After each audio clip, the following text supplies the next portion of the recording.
Praise the Lord. आप सबको जय मसीह की। प्रभु में आप सब आनंदित और मगन होंगे। तो आज का हम वचन पढ़ेंगे थिस्सलुनीकियों, कोई वचन पढ़ेगा 5 का 19। आत्मा को ना बुझाओ, भविष्यवाणियों को तुच्छ ना जानो।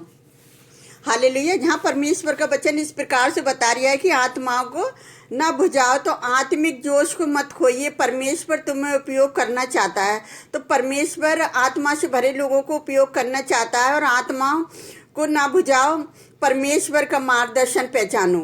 पवित्र आत्मा की शक्ति को कैसे ना बुझने दें। हम पवित्र आत्मा की शक्ति को बुझने ना दें।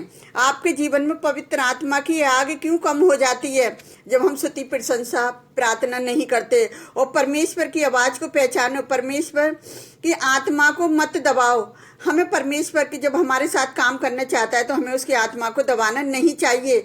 आत्मिक आलस्य से बाहर निकलो और आत्मा फिर से क्या करो, उज्जवल करो। परमेश्वर चाहता है कि हम फिर से उज्जवल हो जाए, फिर से हम अपना वचन प्रचार करें जो हम पहले अच्छा काम करते से। हम आत्मा से भरा हुआ जीवन कैसे जिए और आत्मा की ज्योति में कैसे बढ़ते हैं। पवित्र आत्मा के विरोध से कैसे, हमें परमेश्वर के विरोध से कैसे बचना है। तो परमेश्वर का धन्यवाद करते हैं। तो आइए हम वचन से देखेंगे कि किस प्रकार वचन में लिखा हुआ है कि परमेश्वर हमें अपने वचनों के द्वारा बातचीत करता है कि पवित्र आत्मा की आग को बुझने ना दो। देखेंगे जैसे इफिसियों 4:30 में कोई पढ़ेगा।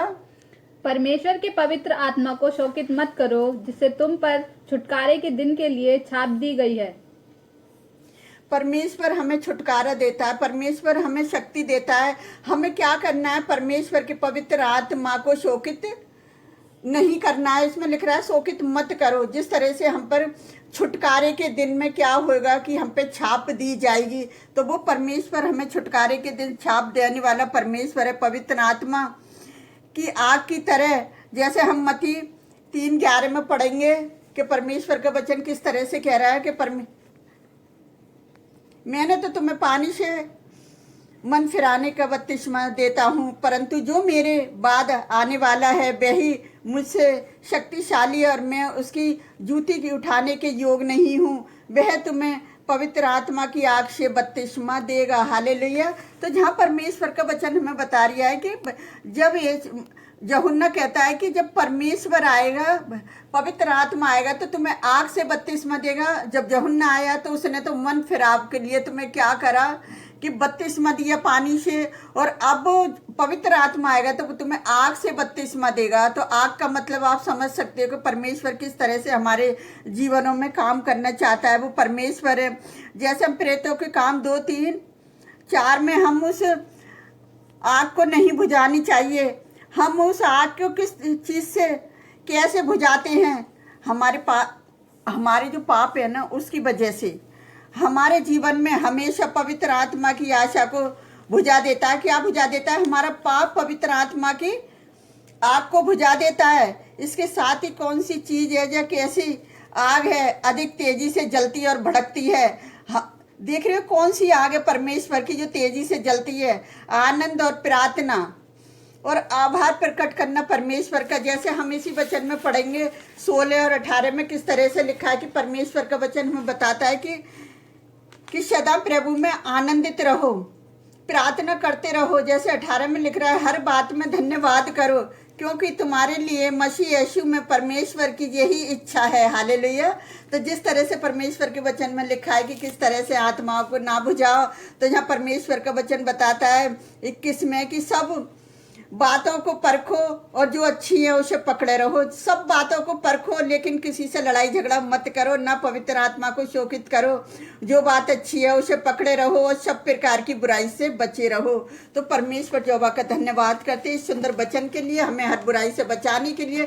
किस तरह से पवित्र आत्मा हमसे अपनी आत्मा के द्वारा बातचीत कर रही है कि हमारे जो पाप हैं, जो हमें ज्योति में जाने नहीं देते, और जो हमारे पाप है पवित्र आत्मा को किस तरह से बुझाते हैं। हमारी छोटी छोटी गलतियां हमारे लिए एक बड़ा पाप बन जाता है। शैतान हमारे अंदर ऐसी ऐसी बातें डाल देता है, ये नहीं ऐसे नहीं ऐसे कर ले, ऐसे हमारे दिमाग का इस्तेमाल करता है। लेकिन परमेश्वर जो है जो हमें पवित्र आत्मा देकर हमें पाप से बचाना चाहता है और हमें अपने आनंद से भरना चाहता है और कहता है सदा आनंदित रहो प्रभु में। जो बातें अच्छी है उन्हें परखो, उन्हें पकड़े रहो जो बातें अच्छी है, और परमेश्वर की आत्मा को कभी भी शोकित मत करो। तो हमें परमेश्वर के आत्मा को कभी शोकित नहीं करना चाहिए। जो परमेश्वर की इच्छा होती है हमारे जीवन से वो परमेश्वर महिमा लेता ही है। भले ही तुम किसी की भी बुराई करते रहो, किसी के बारे में कुछ बोलते रहो, और जो परमेश्वर को कराना होता है वो परमेश्वर ही करा के मानता है। तो मैं अपने परमेश्वर जोबा का धन्यवाद करती हूँ सुंदर वचन के द्वारा।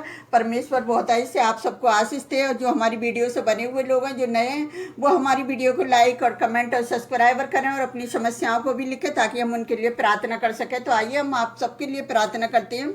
हालेलुया, धन्यवाद करते हैं मेरे राजाओं के राजा, प्रभुओं के प्रभु, धन्यवाद करते हैं आप हमें फास्टिंग के समय हमें प्रार्थना करने का मौका देते हो कि हम लोगों तक वचन पहुंचा सके। प्यारे पिता परमेश्वर, उनका भी जीवन उस पाप से बच जाए जो बुराई उनके बीच में आती है। आज हम उस बुराई को ऐसे नासरी के नाम से नष्ट करते मेरे खुदाबन।